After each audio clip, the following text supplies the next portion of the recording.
You are watching Time for Change TV with James Alexander.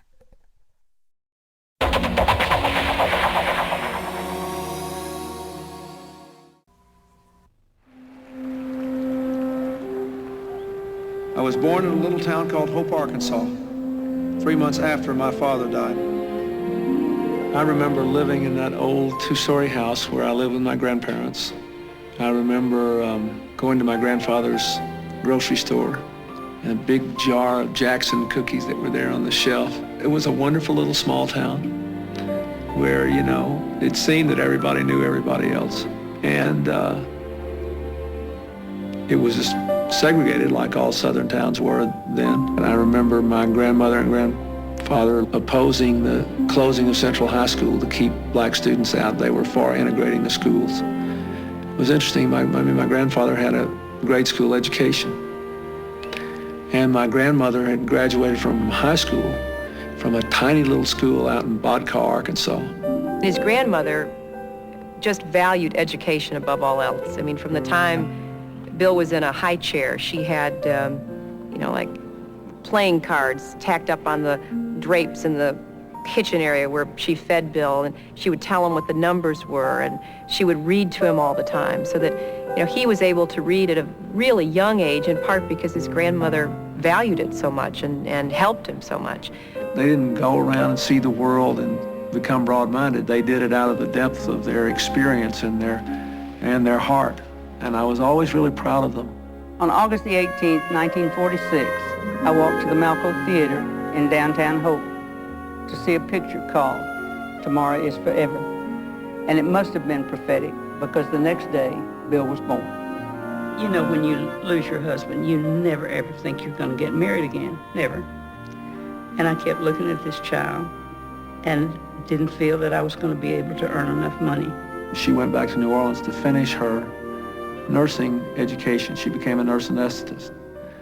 And it was, tough for her to leave me.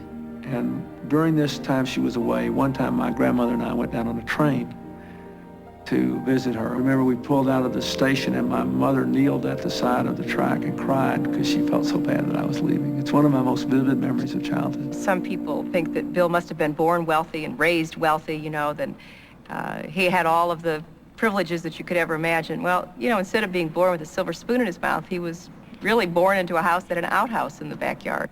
My stepfather, as you know, we had some problems growing up, but he was very good to me. Roger Clinton was an alcoholic, a good man, and if he ever loved anything in this world, it was Bill. When I was in the 9th grade, I think he was,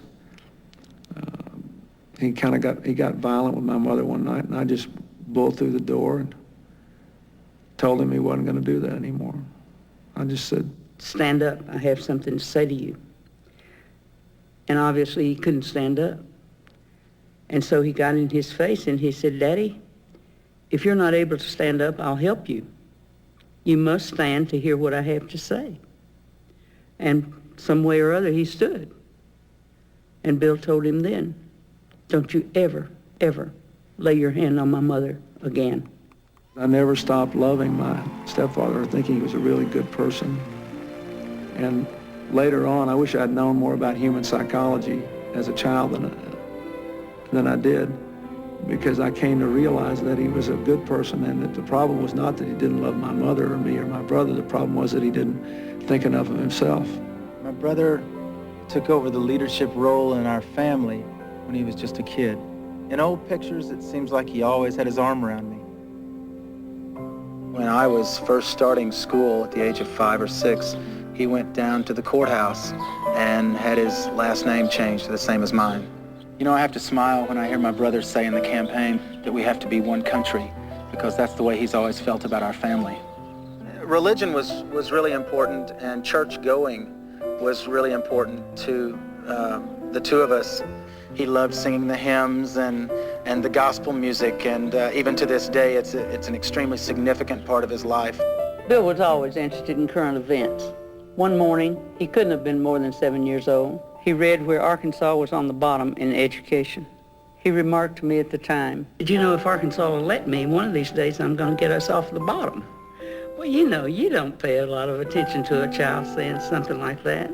It was in July of 1963 that I went to Washington and met President Kennedy at the Boys Nation program. And he came out and, made a few little comments. We were all standing there in alphabetical order, so Arkansas was near the front of the line, and I was the biggest kid there. So I made sure that I got to shake hands with him. And I remember just thinking what an incredible country this was, that somebody like me who came from a little town in Arkansas who, had no money, no political position or anything, would be given the opportunity to meet the president. When he came home from Boys Nation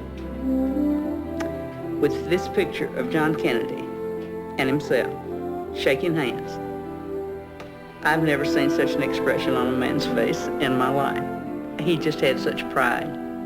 And I knew then that government, in some form, would be his goal. I was raised in a time when mothers would say they hoped their children would grow up to be president. I was raised to believe in this country, to believe in this system, to believe that elections were good things that gave people a chance to have their say and change the course of events.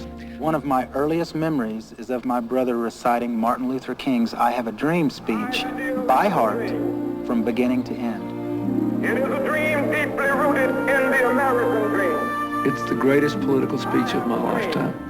It was so powerful, it was so true, it was so moving, it was such a wake-up call for the country. I was heartbroken when Martin Luther King died. Washington burned. I was in school there then. I drove supplies down into the burned out part of the cities. It was a terrible time. And it just broke the hearts and spirits of millions of people. It was only 2 months later when Robert Kennedy was killed. Those two deaths, they changed a lot of things for my generation, for this country.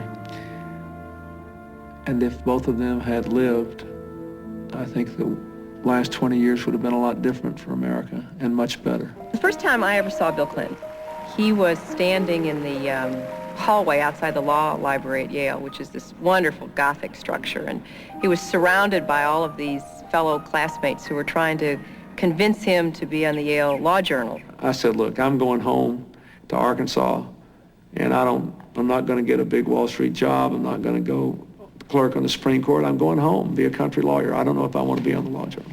And he was listening politely, but he was watching me because I was watching him because I was in the law library at this long table studying, and I finally thought, this is, kind of silly. And finally, she just put down the book she was reading and walked the entire length of the law library and walked up to me and she said, if you're going to keep looking at me and I'm going to keep looking back, we at least ought to know each other, and I'm Hillary Rodham. What's your name? I couldn't remember my name. I mean, I thought that he was great looking and he was fun and he was just somebody who challenged and made you happy all the time. I've just never met anybody like Bill.